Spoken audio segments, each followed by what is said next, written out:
All right, I'm here with James, the head of content at Lunio. We're going to do a quick rapid fire. Let's see, We'll see how rapid it is. I could be long-winded in my answers, but we'll try and get through them. Let's give it a go. So what's the biggest myth about ad fraud you would like to bust right now? I think the biggest myth for me that I'd like to bust is a lot of people have a conception that it's not that big of a problem or that the amount of money that we're losing is negligible. But from the data that we see day in, day out at Lunio, it's quite clear that there is a lot of money being lost across a lot of different campaigns, and that unless you audit your traffic, you don't really know how big of a problem you've got until you look under the hood. So the biggest myth I'd like to bust is the scale of the problem and how pervasive the problem is today.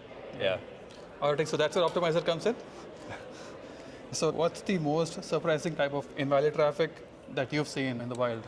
I think the most surprising or the most brazen is sometimes we will come across certain clients where they will use the data that they've got from Lunio to identify that the IP address associated with the headquarters of one of their competitors has been aggressively targeting their ads, and then they've been able to use that IP data to then address that with the competitor. I'm not going to say that's the most common type of fraud that happens. It's not the most common, but in the time that I've been at Lunio, I've seen that happen more than 10 times. It's a problem that does crop up, and it's probably the one that shocks me for just how brazen it is. Yeah, absolutely. That's interesting. So which channel do you see the worst invalid traffic? Do you think it's from Google or Meta or programmatic ads in general? With Lunio, we don't do a huge amount on the programmatic side. We do have a partnership with IAS, and they tackle ad fraud a lot on programmatic. And what we see at Lunio in the performance marketing space, Google are doing quite well in terms of their inbuilt protections to tackle invalid traffic, but what we do see in Google is on the display network. I think a lot of people know there are issues with traffic quality on the display network, and we do see a lot of IVT coming through display campaigns. Outside of the Google ecosystem, when we were looking at IVT, we put together a wasted ad spend report that was over a year ago now. But in terms of the paid social platforms, the one that came out on top was LinkedIn.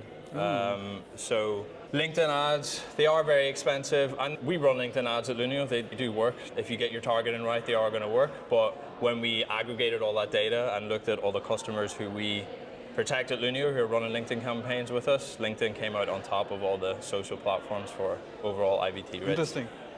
Okay, so let's make it a bit more general. Which marketing metric do you trust the most, and which one do you trust the least? Well, so it's interesting because metrics are shifting a lot right now. So I know, Vimal, we had a conversation a few weeks back over a call, and we were talking about how SEO and organic content is changing.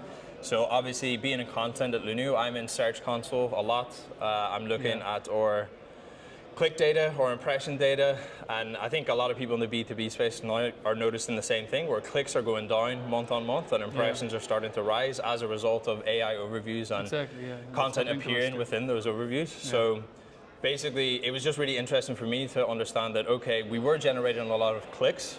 Were those clicks generating a huge amount of revenue or value for the business? Probably not, I don't know. And one thing that I have heard, or I saw some other content creator on LinkedIn comment that he is now going to start paying much more attention to, well, what is the traffic that we're getting through to the homepage, and paying much more attention to how many people are hitting your homepage. Because if you imagine someone is now searching on an LLM and your brand or your product gets surfaced there, people are then going to go from the LLM, and then if they're interested to go further, they're going to search for your brand name and they're going to hit the homepage. And it's kind of understanding how that new user journey looks like in the world of AI and LLMs. Like, that is definitely going to change. So one thing that I'm going to be paying more attention to at Lunio is how many people are hitting the homepage, and is that increasing month over month? Yeah, that's a good metric to take a look at. So last one, best career advice you've received as a marketer?